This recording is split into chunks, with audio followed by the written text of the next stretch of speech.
500 million US dollars. That is due to import substitution strategy. Now, of course, if we align it with what is undertaking place today at the NAM with the contracts that have been signed with quite a number of different companies, that is both local, continental and international at the same time, well, that shows you that we can actually increase this figure from $500 million to about $1 billion.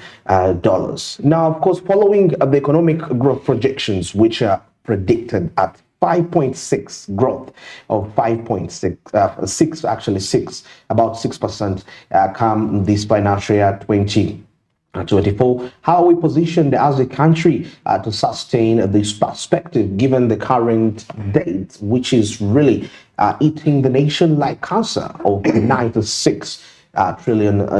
Now, so far, there is a target of businesses worth $1 billion, as also the country looks to increase its foreign direct investment to about $2.9 billion. But of course, as we are talking about these perspectives, we need to segment the priorities of Uganda if we are to wholly experience the benefits of the non-alignment movement. Master, take for instance like coffee, because I can see how we prioritize this, because Uganda has a long-term and short-term. Remember, there is the 2030 agenda of the SDGs, which was a key discussion on the G77 plus China.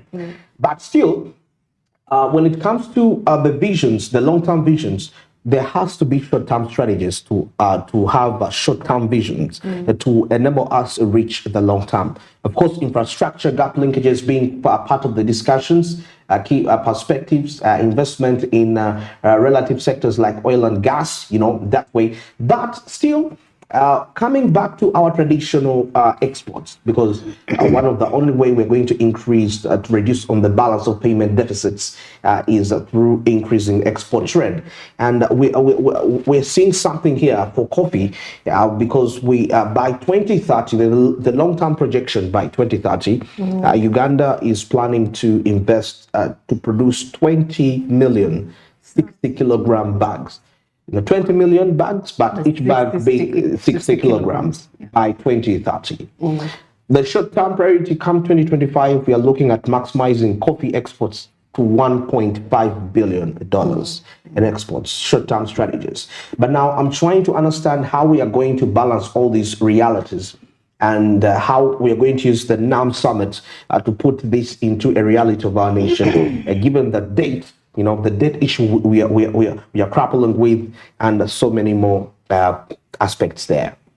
Well, of course, as we're looking for solutions on how to, reduce on the debt, of course, the president had something to say here, and of course, he said after that, after the G77, he's going to deal with the countries that are facing some of the tensions that are bringing about the tensions within Africa, and of course all over. Not only in Africa, of course, there are the tensions globally. And of course, he said that after. In 1 year, actually, he underscored the value of peace in advancing development among developing countries. So that is his key priority, peace. And of course, he said in 1 year, which he has been given to head the organization, producing goods and services, dealing with issues of markets, and then issues of infrastructure. And this, he assumes that we should have peace amongst ourselves. If we do not have peace, we will not achieve this. So that is on that note where he said it's going to be dealing with, those countries that are facing, that have brought about tensions globally, that are partisan in the G77 and NAM.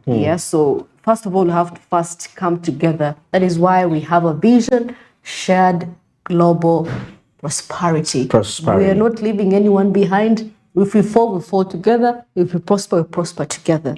We have conflicting ideologies, actually. This country wants this. There's not going to be division in Museveni's tenure. No division. No division. We have to agree as one. Okay. Yeah. All right, now that also now takes us back to some of the key priority sectors when it comes to the contracts that are being signed. Oil and gas is a huge priority for Uganda. And as we speak before the NAM, actually, about deals worth 970 billion Ugandan shillings that is set for Ugandans. That is what we call tier 2 subcontracting, subcontracted to those Ugandans, and 90%, actually that's contributing to 90%, which are going to be handed in over to Ugandans. And as we speak now, the funding for the oil and gas, 60% would be borrowed money, 40% equity. I mean, that's our money we're putting in there. But now we're trying to see still how the NAM is going to amplify this, because now we are getting new partners. Angola is one of them on board to invest into their oil, to join together with Sinopec, that is Chinese national oil company. And still, as we take a look at this, the biggest question here is positioning ourselves to take up the skills to exploit this, because when these companies come to exploit these minerals, the biggest percentage of the people that are going to be working alongside these constructions are definitely going to be Ugandans from that perspective. But of course, you remember I think weeks ago, they were actually, trying to terminate some of, those that are going to be working. Some of them, they assumed they were not qualified. Assuming they're not qualified? Yes, they were not qualified. So they had to say that they said they did not have the required skills necessary, and mostly those that have gone to different institutions away from Uganda, and because not every institution, you have to allow everyone that has gone to every institutions abroad. I mean, there are some that do not qualify to Ugandan standards of education, so definitely some of them were disqualified. So away from that, I think we need more skilled laborers, those that have been into this whole process of petrol, those that have gone for petroleum engineering and the likes, but when they have experience. And of course, we talked about, they also emphasized something about advancement of science and technology, which we also need to tap. Now that you can imagine one of the largest economy that are well versed with technology and are coming in to help out in the production of oil and the like, China. And you can imagine once this is all done, I don't think they're going to stay there for they're going to be there for a short time. And at the end of it all, it's going to be left to us. The oil production is going to be left upon us because they have to go back and do other projects as well.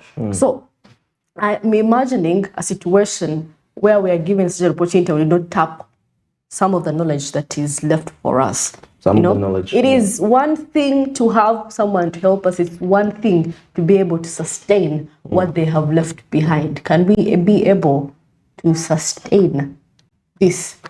Okay, sustainability plan, and also sustainable income generating projects. Now, still looking at oil, 160,000 direct and indirect jobs are going to be created. Now, if we are to break down these, 39% will be including people with basic skills. 39%. And 38% will have will have trades and crafts, because these are part of the people that are going to also participate in here. 17% technicians, and seeing 6% graduate engineers and managers. But all these are into the 160,000 jobs, direct and indirect jobs that are going to be created. I mean, we're talking at, now we are breaking down, we're taking a look at some of these sectors in regards to that. Now, the dairy, the dairy sector, before the NAM summit, we had established markets in Zambia, Algeria. I think Algeria is one of the greatest, the greatest of those. And with that, I remember still President Jeremy Museveni was urging the milk producers to add value. And you can imagine we're still importing powdered milk. We're still importing powdered milk, yes. And you see, by the way, exporting milk in powdered form is cheaper because it's light. It's lighter. It's lighter than in liquid form, which makes it heavy and transport. And that will increase its weight, the tons, in other words, and it will increase the export prices in that regard. And now this was demonstrated by the tick vaccine, the vaccine which was introduced with Naro, to ensure that the tick-borne diseases which destroy cattle, and annually we lose about 3.7 trillion shillings from that perspective. So with the NAM coming into position, it's actually helping us not only to use some of these technologies in cattle farming, but we can export these technologies to other countries like Algeria. Algeria is also into, they do lots of milk production at the same time. Also, they need, since you do milk, you need a vaccine that will keep your cattle healthy, such that you can keep up with the output. So all that is going to be something quite very vital as we take a look at the NAM. We need to, these are projects that need to be followed up critically, in my own opinion. That is if the government is to get all this perspective. Now, that now points me back to the perspective of you positioning Uganda to be the leader of regional integration and African integration, because we don't speak as just Uganda, we speak as chairperson of the non-alignment movement and the G77 plus China. Recently, the Common Market for East and South Africa issued a bill that was in defense for Uganda's e-commerce bill, and now making sure that there is enhanced usage of the e-commerce platform. Now, this is a market where Uganda has a share of about 122 million US dollars, and which is anticipated to increase later on, come to 152.8 million dollars come 2027. But recently, we also had an issue where e-commerce wasn't received positively. Now, the fact that we are already emphasizing the e-commerce perspective in the regional integration, so the NAM is the bigger avenue, because with Africa we're limited to about 53 countries, and now you have about 126 countries. Actually, now 21. South Sudan has just joined recently. So resiliency is quite a key perspective, and now this brings about the digitization aspect. How ready are we for this? This is part of the World Economic Forum, actually, misinformation. And I put all that still digitization. Misinformation is one of the biggest threats that were detected, which are leading to so many countries losing out on lots of incomes due to that misinformation. So all those positions, Uganda is looking towards that. And President Yoweri Museveni ensuring that there is a huge balance of the common interests of the member states into these countries. Actually, some people called this some sort of a diplomatic coup. It's a diplomatic coup following, because we lost the AGOA market, and we've been at the forefront, most especially of the United States of America, in terms of harassing, our economic policies, all that. And if we are to get any economic aid, there is influence in our culture perspectives, but none of these members of the non-alignment movement actually support even the gay bill, because President Yoweri Museveni is respected actually. Yeah. Internationally, people, he gained that respect when he stood on his ground. So it shows you that even when he stands on his ground against the economic threats, economic sanctions from the Western world, we still have the backup of the non-alignment movement. But the only question comes in is that we seem to be timid a bit. Because I'll guarantee you that some nations, after leaving Uganda, they go behind closed doors with the Western powers, of course, of the G20. Now, that's the issue, and I trust President Yoweri Museveni when it comes to combating such, because that will call for an intelligence network to know who is going behind, who is with us, and who is not with us. Because as a result, lots of aspects, a lot of what can be done to terminate our economic interests with the non-member states as a country. Because the issue here is Uganda. Why Uganda?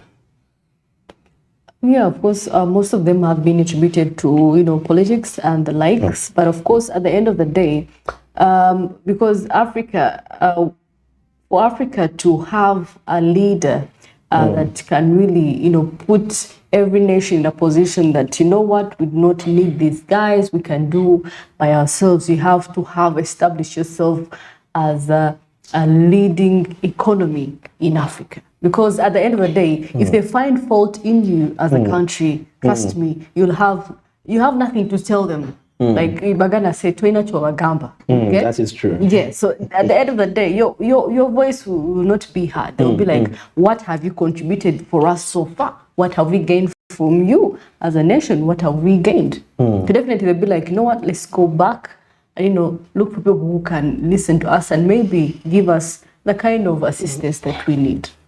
That is what is happening in Africa. That is why we cannot come together. Common market, that is why we failed to come as in terms of African Continental Free Trade area regarding even regional. We see regional tensions that are happening in different regions. It's detrimental. Okay. Yeah, if regions themselves are not united, I don't think there is in any way Africa will ever be united. Never. Okay.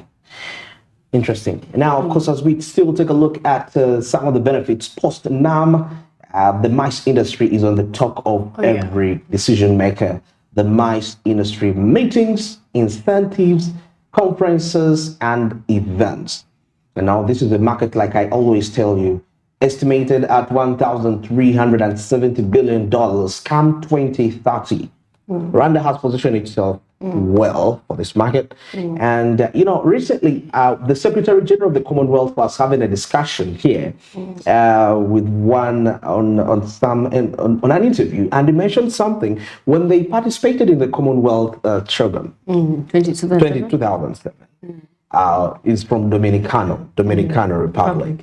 And when she comes for the G77 plus China, he's probably expecting that they might go in another hall. And he's surprised that they get back to same hall. They get back to the same hall, of course, with the few renovations here and there. Yeah. But that should also point us a picture that however much we are taking a look at the MICE industry, we need to diversify our conferences. We shall not only be the same hotels regardless all the time. Yes. So there is a massive investment and there is quite a huge responsibility on the side of the government to see that, because that's a comment that's really from the Commonwealth Secretary General. It could be, it's light, but really it carries a lot of weight. Carries weight because you mentioned the country. Actually, away from looking at the progress when it comes to the hotel industry since the Chogam, there was I think by then there was Pearl of Africa there. That is one Pearl of Africa. I don't think. Yeah. So some of the establishments that were made after Chogam. Yeah. There was Sheraton by then, there was Serena by then. I think those were Pasha probably, those were some of the few hotels that were there. But of course, even after that, 15 years down the road, 15 or so, not a lot of progress has been made when it comes to the hotel industry. Talking about the 5-star, the 4-star hotels. Okay, that is no, hospitality, we are good. We are really good with hospitality, but then we are not making any progress. So we want the next time we are hosting one of these big events, someone will come like, I didn't find this, I didn't think I found this building there. Something has really changed. But over time, a little has changed in Uganda. All right. Okay, now, of course, that brings us to the end of this discussion. But of course, this poses a huge question.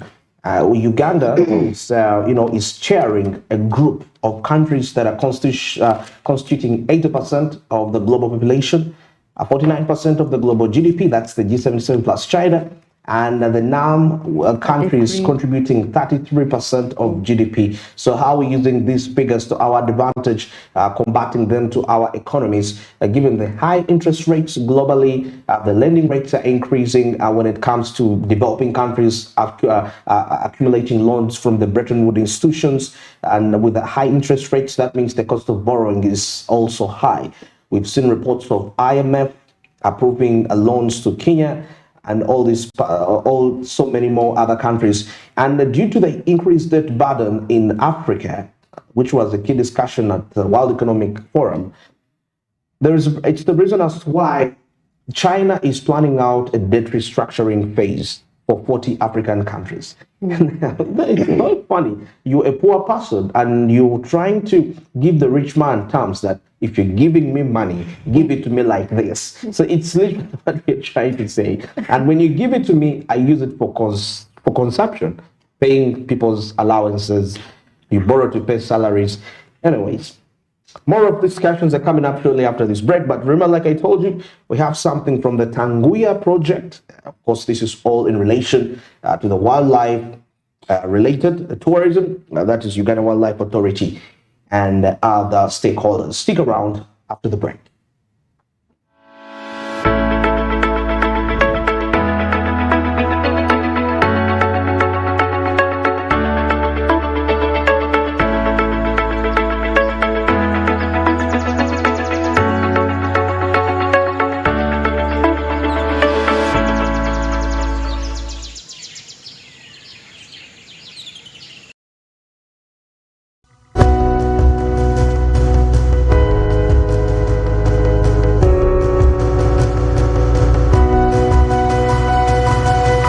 Smart 24, driving business.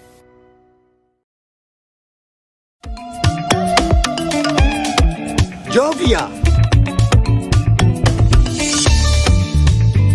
ng'oyolekera ku lugendo luno olw'obulamu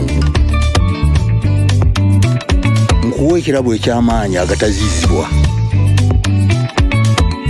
amaanyi okulabibwa n'okuwulirwa mu mawanga ageewala ennyo,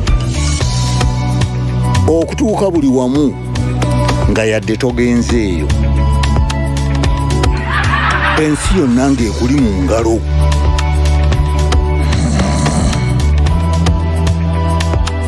Okutambula mu biseera n'okumanya buli kimu ekirina okumanyibwa.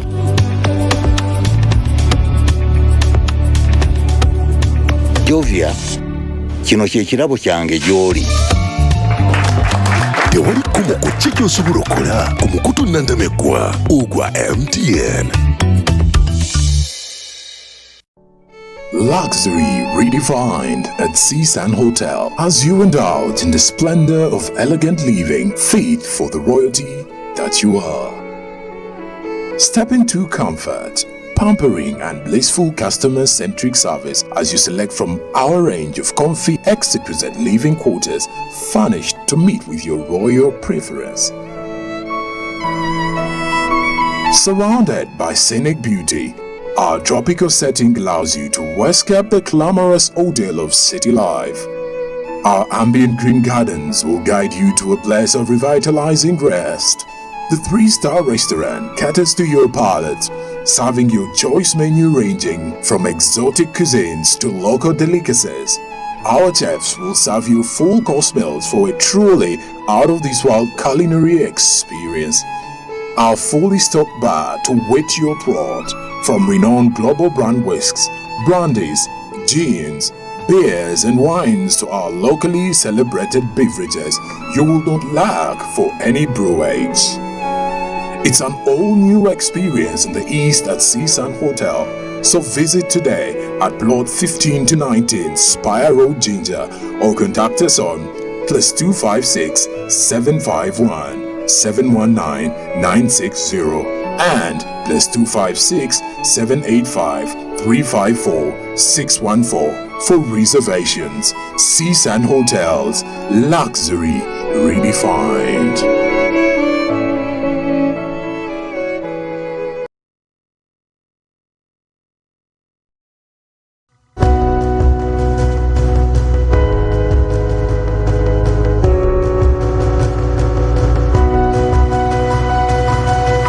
Smart 24, driving business.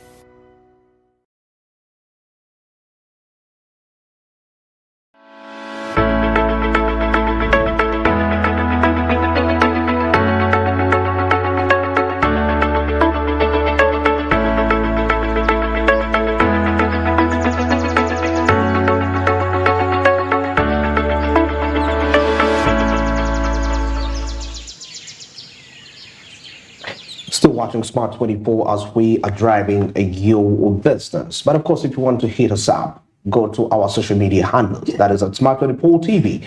That's on Twitter, and Smart24 TV Official. That's on Facebook, where you can hit us with the open discussions that we normally post onto those platforms. And for those that are obsessed with gadgets, we have something amazing in for you there. You go to your Google Play Store and download the Smart Digital application.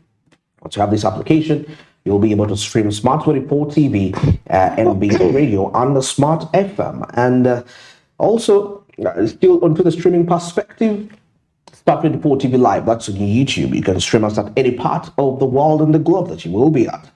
And then coming in down to those of you with decoders, channel 320 on GOTV and the channel 370 on DSTV. Smart24, we definitely drive you into the business world. Now, of course, discussions regarding the Tanguya project. Now, in the ground collaboration, the Uganda Wildlife Authority with the communities in eastern Uganda are collaborating in terms of conserving to see a way of how mankind can actually live with nature, inclusive of the wildlife. Now, situated on over 250 hectares of land, the project known as the Tanguya is an agroforestry system that combines the cultivation of crops with the reforestation of degraded land, which has proven to be a catalyst for sustainable development. Now, beyond its ecological benefit, we see that the project has now emerged a formidable revenue generator, contributing to a remarkable 7 billion Ugandan shillings to community revenue sharing.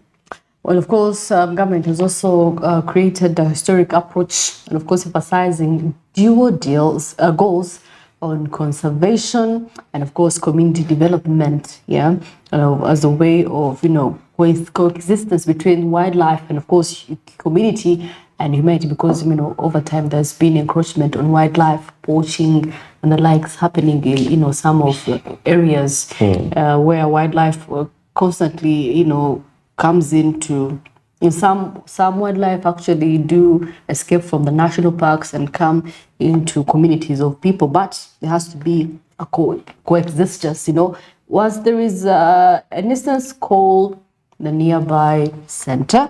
Well, of course, by integrating sustainable livelihoods practices, this project also seeks to address the root causes of encroachment, which I've been talking about, poaching, and of course promote a balanced relationship between humans and wildlife. And of course, local communities also have actively been involved in decision making, because at the end of the day, they also have a say, so they have to be they have to participate in these projects that government sets in place, ensuring that their perspectives and needs are considered, which is a good move. And of course, this empowerment fosters a sense of ownership and responsibility, crucial for long-term success of conservation efforts. Absolutely right. And of course, at this time, let's take a look at what's really transpired on ground regarding the Tanguya project, and we shall definitely be returning to analyze a little bit, and we call it the day. Stick around. Which included planting some of these softwood species. So we continued with them because of the benefits that surround them too, because of revenue that you can earn from it, and because of their ability also to absorb carbon. But we also plant in large scale indigenous trees. These softwood plantations also generate seedlings, or from our nursery beds we have seedlings that can be shared with other partners, other stakeholders, other local communities who may want to plant some of these and definitely would not be interested in indigenous trees. So we have to have a cocktail of products and services that can be appreciated by the communities that even surround us. That's why we have a mix of them. As I said, over 7 billion is expected to be earned from about 250 hectares that were planted more than 15 years ago. Yes, that money for the moment is a revenue to Uganda Wildlife Authority. As you're aware, like any other national park, Uganda Wildlife Authority continues to share what we earn from these protected areas with the local communities. All the tourists that come to Mount Elgon because of its beauties, a certain percentage of what they pay, 20%, is put in a pool, revenue sharing accounts, and later shared with the local communities. So we have both direct and indirect benefits. Yes, actually the relationship, before this tonja farming, we used not to even step inside here.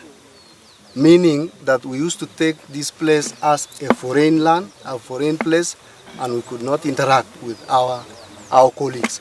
But when they gave this tonja farming, it made us to be close to one another.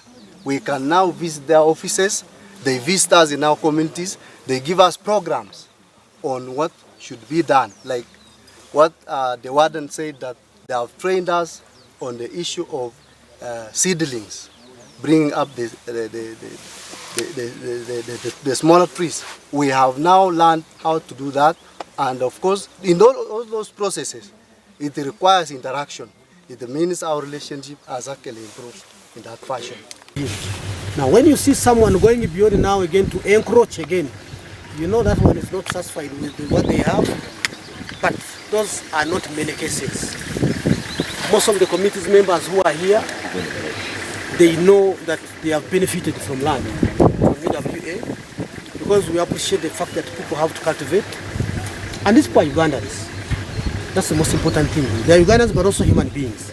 So you cannot completely deny them access to land.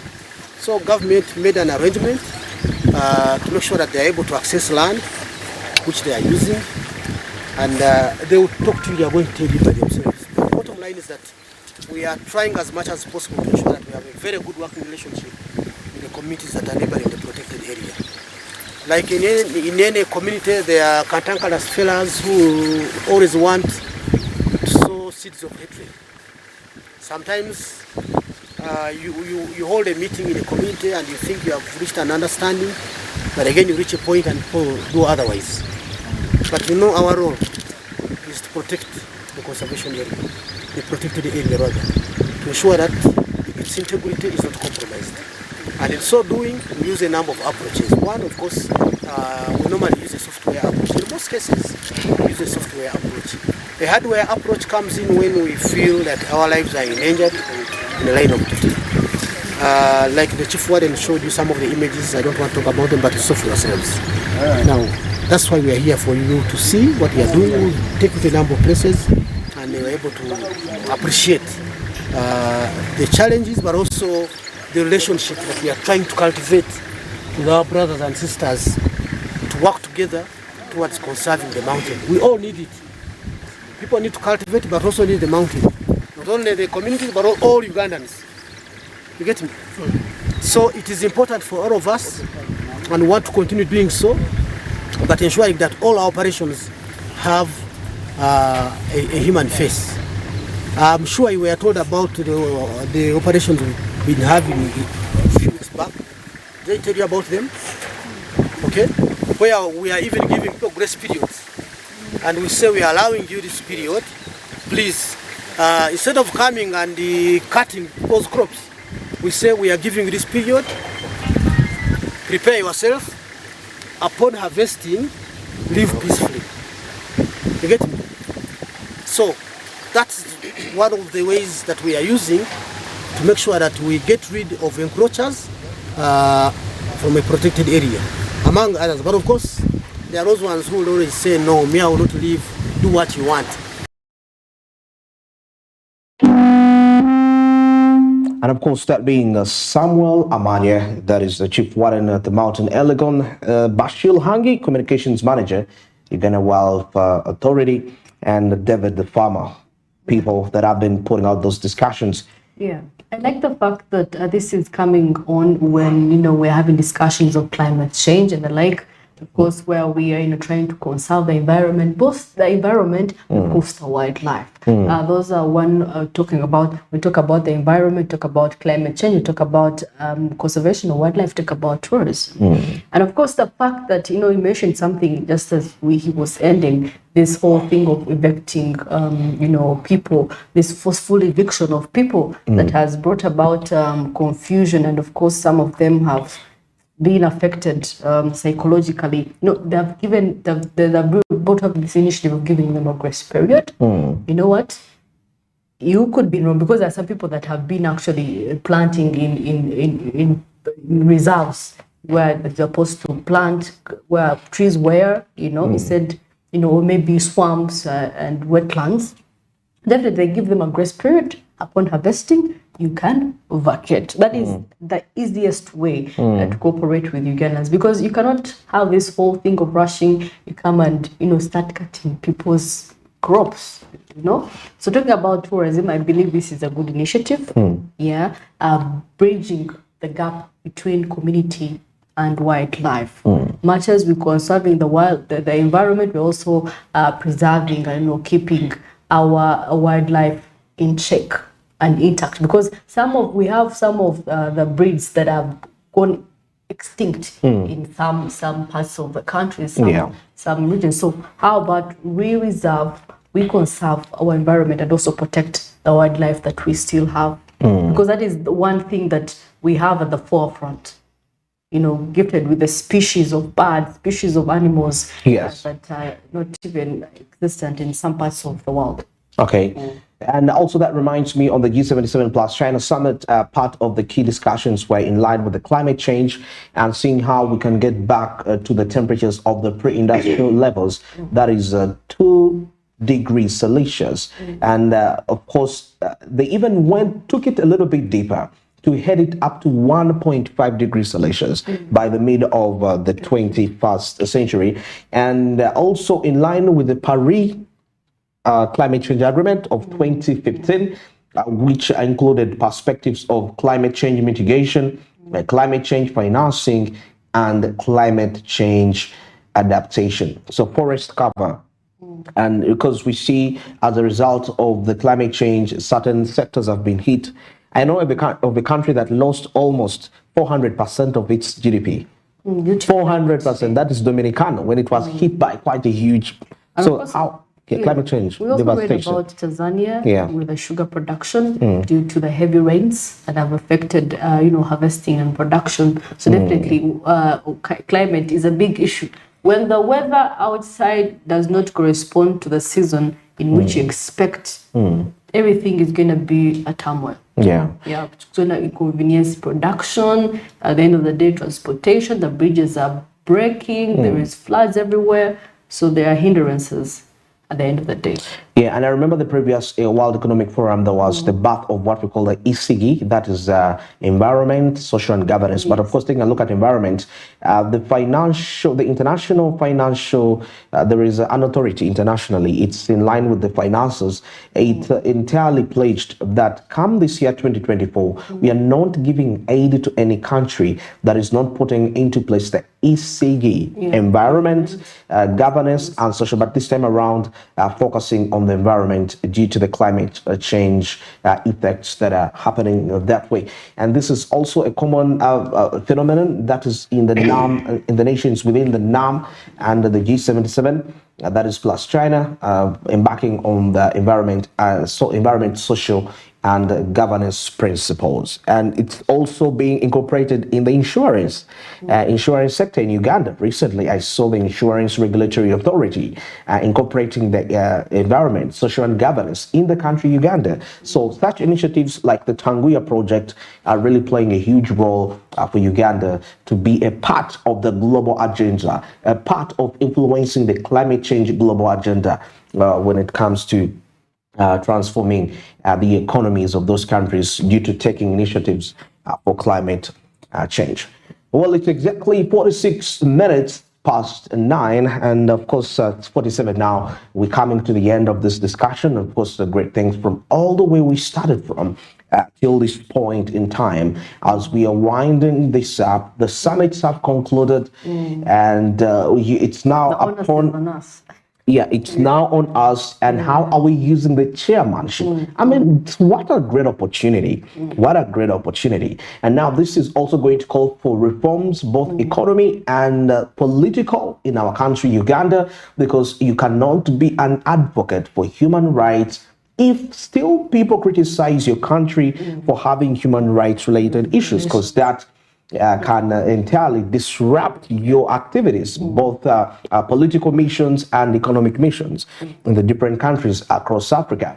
And the biggest disputes that we have been having across Africa, most especially into the East African region, of course, we saw the trade, the flight bans between Kenya and Tanzania. We anticipate by the time Uganda handles over the chairmanship, all these would be harmony. I understand there is no country that doesn't have disputes. Trade disputes are everywhere, but the bigger picture is coming to a stable, is sit together and negotiate out. The same applies to Rwanda and Burundi, where the Ugandan traders have been affected largely, spending a lot of money to import the same goods of the same tons using the Tanzanian route. I mean, the longer route, and we are trying a lot to embrace Tanzania, but Kenya still stands out to be the cheaper perspective. Cheaper, I mean, in all ways, we are trying to avoid. No. Okay, this is what I'm trying to say.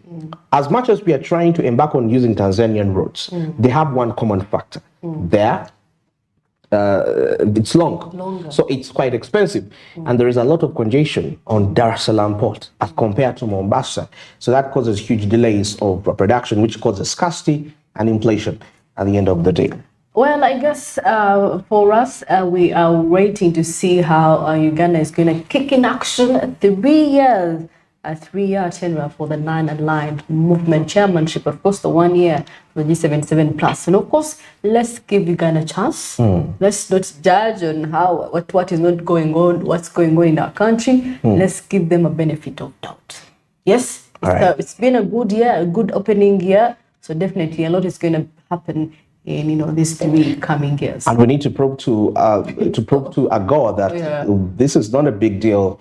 And by the way, when I was interacting with the ambassador in charge of regional integration and international affairs, he mentioned something that however much we're out of the AGOA market, the European market is still sustainable for us. And with the voice of chairmanship of G77 plus China, and now we are bound to have open borders across the European zone. All right, let's see how that really all transfers up. It's all just amazing. But the big picture is if I'm to tailor it down, what does it benefit a common person?